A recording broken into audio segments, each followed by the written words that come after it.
போன தேர்தலில் திமுக கொடுத்த பொய்யான வாக்குறுதிகளை நம்பி திமுக கூட்டணிக்கு ஓட்டு போட்டீங்க.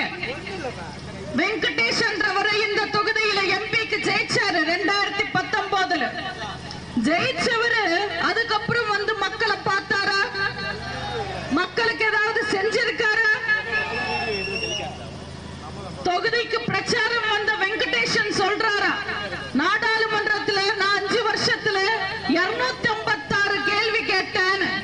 கேள்வி கேட்டாரு சரி, நாடாளுமன்றத்தில் எத்தனை கேள்விக்கு பதில் கிடைச்சதுன்னு இந்த மக்களுக்கு சொன்னாரா? வெங்கடேஷன் கேட்ட பாதி கேள்வி நாடாளுமன்ற கேண்டீன்ல பஜ்ஜி இருக்கா, போண்டா இருக்கா, சமோசா இருக்கான்னு கேட்டாங்க. மக்களுக்காக எதையும் பேசல. வெங்கடேஷோட கணக்கு என்னன்னா, 4.25 வருஷம் நம்ம டெல்லியில சுத்தலாம், தேர்தலுக்கு முன்னாடி 2 மாசம் தொகுதியில சுத்தினா போதும் ஜெயிச்சிடலாம்னு நினைக்கிறாங்க. அதெல்லாம் இந்த வாட்டி செல்லுபடி ஆகாது. மக்கள் இனிமே ஏமாற மாட்டாங்க. மக்கள் நிச்சயமா திமுக கூட்டணியை நம்ப மாட்டாங்க. வெங்கடேஷன் ஒரு கம்யூனிஸ்ட் தானே. அவர் ஜெயிச்சு எம்பி ஆகி இந்த தொகுதியில எத்தனை ஃபேக்டரி வந்தது, எத்தனை கம்பெனி வந்தது, எத்தனை பேருக்கு வேலை கிடைச்சது, எந்த யூனியன் வளர்ந்தது, என்ன செஞ்சிருக்காங்க?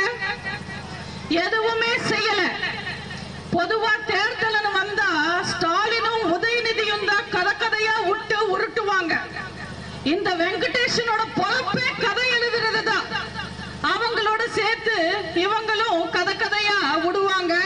தயவு செஞ்சு அவங்களெல்லாம் நம்பாதீங்க. 2019லயும் சரி, 2021லயும் சரி, போலி வாக்குறுதிகளை நம்பி, பொய்யான விளம்பரங்களை நம்பி தமிழ்நாட்டு மக்கள் ஏமாந்துட்டாங்க. இப்ப 3 வருஷமா மக்கள் நிம்மதியை இழந்து கஷ்டப்படுறாங்க. நான் போற பக்கம் எல்லாம் மக்கள் ஏங்கிக்கிட்டே கேட்கிறாங்க, அண்ணன் எடப்பாடியாரோட ஆட்சி எப்போ வரும், அதிமுகவோட ஆட்சி எப்போ வரும், அம்மாவோட ஆட்சி எப்போ வரும்னு கேட்டுக்கிட்டு இருக்காங்க. அந்த நிலைமை இன்னைக்கு தமிழ்நாட்டுல.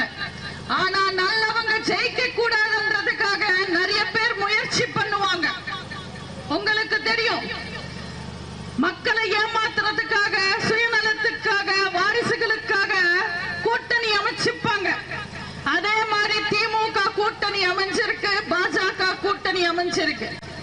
நீங்க எல்லாம் கரகாட்டக்காரன் படம் பார்த்திருப்பீங்க. அதுல ஒரு ஓட்ட வண்டி வரும், அந்த வண்டியை ஒரு கும்பல் தள்ளிக்கிட்டே வருவாங்க. அந்த வண்டியை பார்த்த உடனே ஒருத்தன் பழைய இரும்பு, ஈயம், பித்தளைக்கு பேச்சம்பலான்னு கத்திக்கிட்டே வருவான். அதே நிலைமைதான் இன்னைக்கு திமுக கூட்டணிக்கு.